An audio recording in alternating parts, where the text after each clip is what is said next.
If anyone's thinking about going out and becoming a full-time climber and living in a tent and cooking burgers every night just like me, I would say go for it, because at the very least you get a week of cooking good burgers outside before you realize it's not for you. My name's Devin Finucane, and today we're doing burgers and fries. I'm here in Cochise Stronghold in southern Arizona because I full-time climb, and here in the Dragoon Mountains there happens to be world-class climbing. I have a pretty easy setup. I have my stove, propane tank, little table, a cutting board, just everything you would normally have in your kitchen. You get it dialed after a while and it feels just like a home-cooked meal. So I got 2 potatoes. I'll just be chopping them into the way that they cook up into perfect home fries. Gonna get my pan heated up a little bit, add in some of that good old olive oil for some French frying ability, and then start stacking in my home fries. And I think the thicker wedge real estate is great for the middle of the pan, and then the thinner ones go around the edges. Salt them real good, lit them up, let them do their thing for a little bit.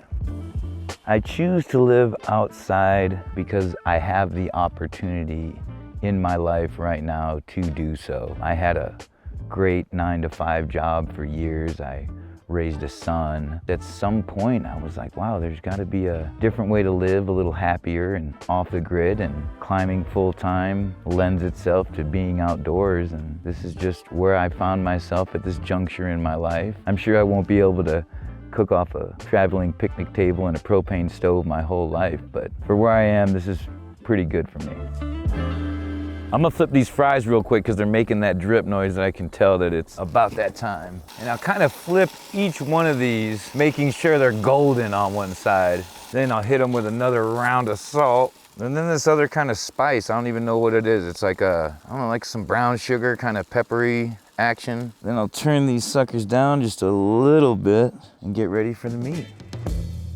This is probably my 32nd year of climbing. I moved to Durango, Colorado in like my late teen years. Started visiting Indian Creek, which is maybe 2 hours away from Durango. Splitter cracks, very specific style of climbing, worldwide known destination. And yeah, I developed a lot of roots there throughout the late 90s, early 2000s, all the way up into just about present day. As time went by, I kept climbing and never thought it would become a job or something I could do with my life. But yeah, camping under the stars and cooking has been a part of my life for quite some time.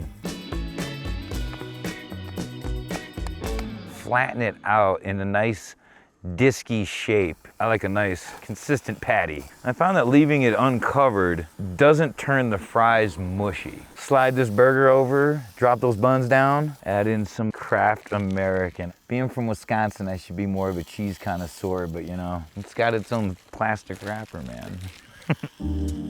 I wouldn't have the life I do if I hadn't just kind of let a lot of mainstream go and just be like, yo, I'm gonna live in a tent. But I feel as though I'm one of the richest people that I know in regards to quality of living. I make my breakfast underneath the rising sun every morning. I make my tasty burgers as the sun sets every night.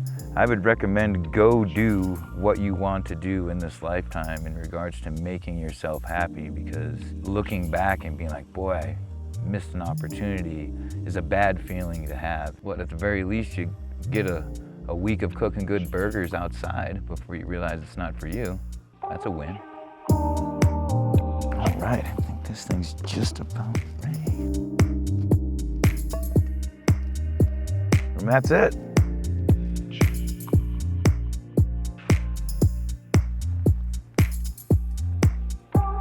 The same burger I've had throughout the years. I didn't undercook it, I didn't overcook it.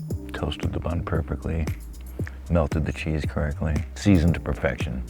Along with my fries, I don't even have to taste them to know they're perfect. You want a fry, bro?